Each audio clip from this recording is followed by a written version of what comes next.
Now, with the media and stuff, like, you don't really know what you can believe, etc. Stuff is blown out of proportion. To be honest, I actually don't know where this all started. So, we got a Geography Now video. I absolutely love Geography Now. We got the Ukraine-Russia conflict in 10 minutes. I actually have thought why is, like, all of this began and stuff. And I can't really trust the media with telling me so. So, yeah, we got Ukraine-Russia conflict in 10 minutes. This could be right. This could be wrong. Let me know your guys' thoughts in the comment section on this. Yeah, let's check this out. Okay. This is why I like Geography Now. We actually ask the people of the country.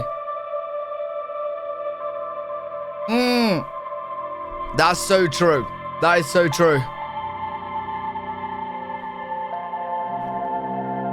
Yeah, I'm like in the same. This is what I watch in this video. This is going to be good. Right, okay.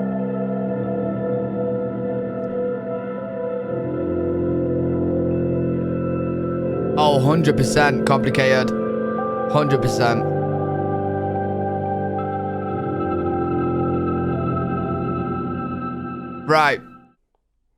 Oh, hey, Ukraine. What? Are we seriously going to get into this now? Get into what? I don't know. Haven't you been watching the news recently? Oh yeah, and how incredibly biased it is.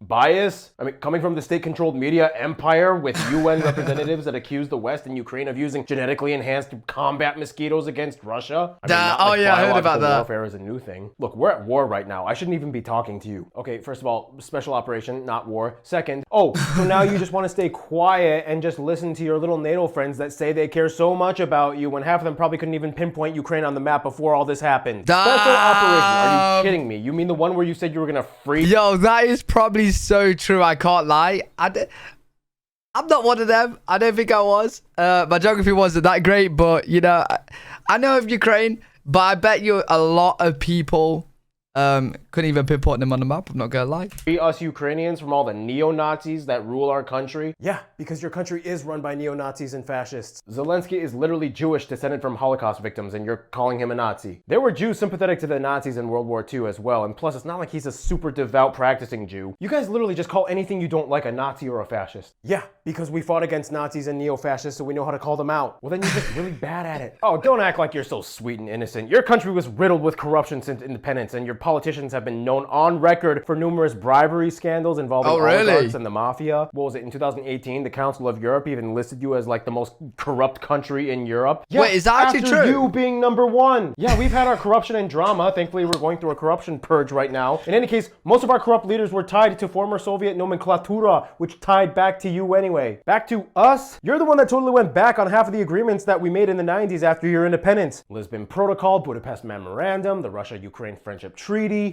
What are you talking about? You broke them. In fact, part of our agreement was for you to formally acknowledge us and promise to never attack. Oh, I'm already getting from this. It's a lot of bickering. It's a lot of bickering, a lot of backwards and forth. Back to you in the Budapest Memorandum, which quite frankly may have been one of our biggest mistakes in retrospect. Yeah, never attack except in the case of self-defense, otherwise in accordance with the Charter of the UN, which is why we had to initiate on your attacks on ethnic Russians after the Euromaidan protests led to anti-Russian. Wait. Russia claims Ukraine started attacks against Donbas separatists. I don't know what Donbas separatists is, but interesting. Russian sentiments and killings in the Donbas and Crimean regions. Oh, okay. You want to bring this back to 2014? Okay, you want to do this? Okay, let's do it. Going back to the Yanukovych years? Yeah, we hated him. He was your little dictator puppet that refused to sign the EU Association of Free Trade Agreement, calling for violent action against the protesters. Some of your people hated him. There were also pro-Yanukovych protests as well, and your government was just as violent against them. Yeah, not at all to the same scale, and then you used this as a conduit to justify your invasion of our east and south regions in the Donbas and Crimea. Yeah, these primarily ethnic Russians wanted us to help. There's a reason they became separatists. I mean, think about it. They didn't like... Man, I think this is what a lot of people don't realize as well, like how far back this is actually going between Russia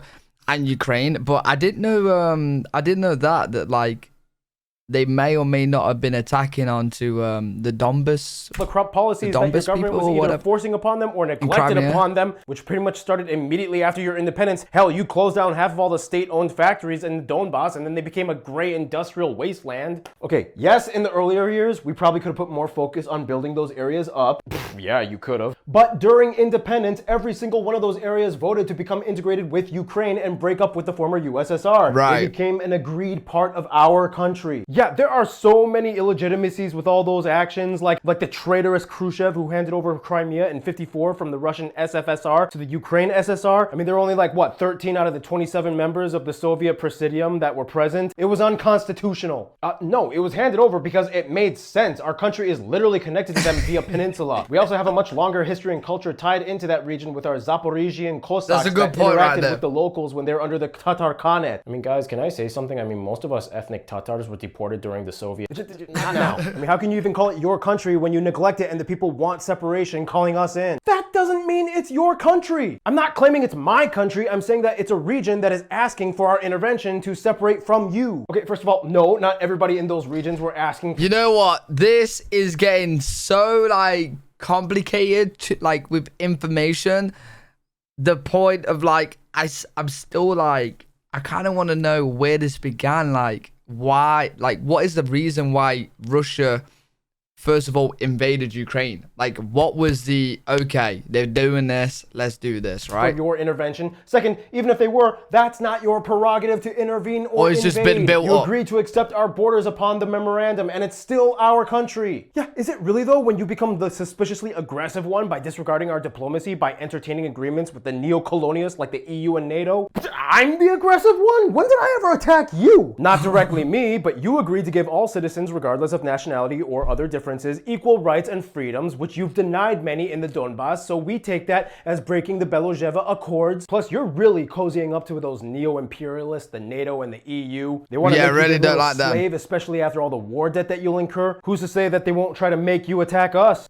Seriously, suddenly now you want to act like you're some kind of advocate for equal rights amongst marginalized groups? Oh, but in this case you would because they're ethnic Russians, so that makes sense. Secondly, seriously, you really think I would attack you? Yeah, they broke the agreement during the Gorbachev-Bush meetings in which NATO was not to expand any further east after the unification of East and West Germany. Huh? Russia claims the not 1 inch agreement. Now they've completely encroached upon our territory, even touching our borders in like the Baltics. How is that not concerning to you? That actually wasn't part of the agreement. Okay, although the thought was brought up and talked about, there was no statement or paperwork solidifying or agreeing upon that claim. Please bring it up if you would like. Show us. Show us where in the statements does it say that it's not allowed. Plus, every member of NATO voted to join and was assessed by the current members. Nobody was forced to join NATO, and quite frankly, most of the Warsaw Pact knew what it was like to be under your sphere of influence and switched right away. What do you think that says about you? You were pretty much in the same boat as us, and at the end of the day, NATO hates us, and they keep creeping closer and closer. I mean, how do you think the US would feel if we had bases in Mexico? Wait, pro-Putin, Russians usually say this? Wait, Russians usually say what? Did NATO hate them? In Canada, surveilling everything and pointing missiles at their direction. They would probably react aggressively too, and you are getting closer to them. One day, we truly believe the West wants to attack and take over Russia. It's already... See, this is... Right, I am probably not right at all, but my thinking on this is that Ukraine was getting closer to the EU than it was to Russia, and it being part of the Soviet Union, etc. Russia just didn't like that, and they wanted to put their hand on things, right? They want to put their foot in there. But I could be totally wrong, and then all of this building up backwards and forth and stuff.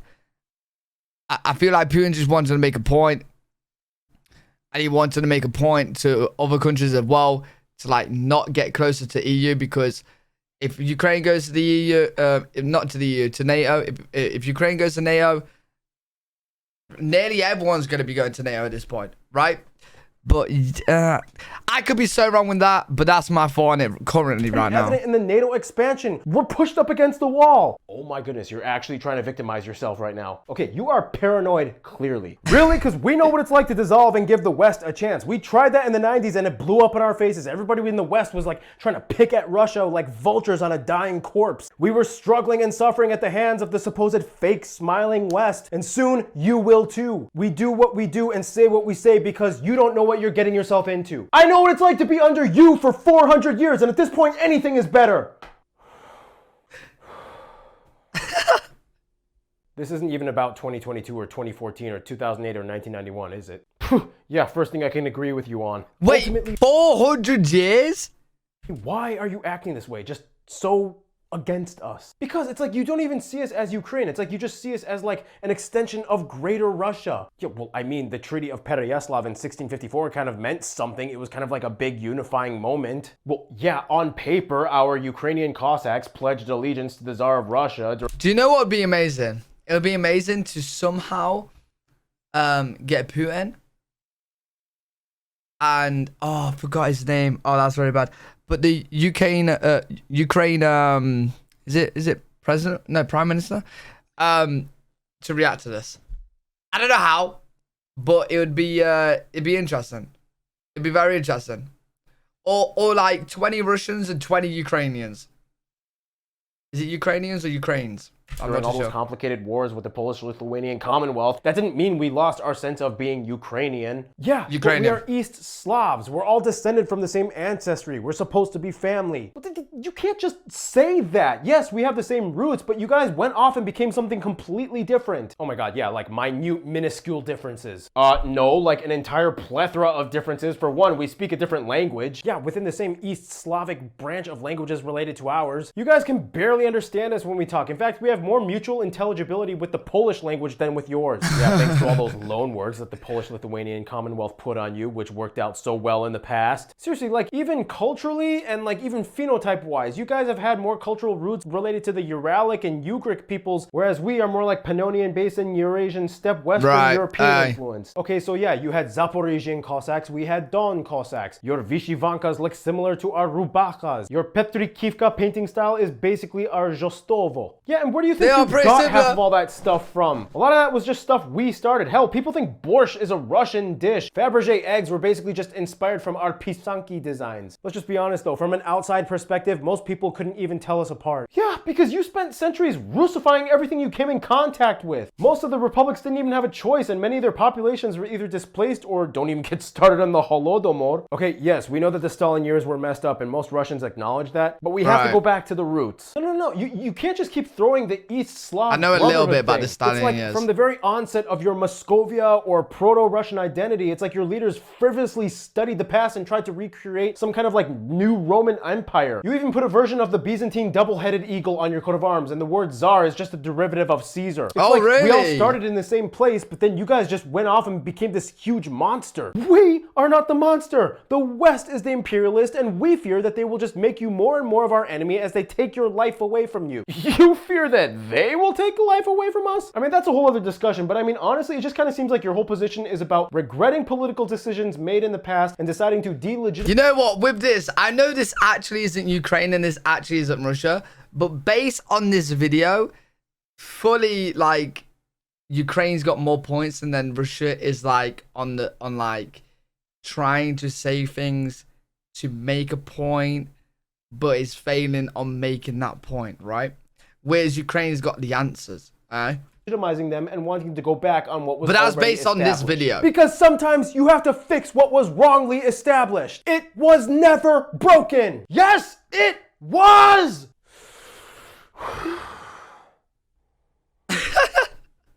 So like, can you guys like ever be friends again? I hope the situation gets resolved.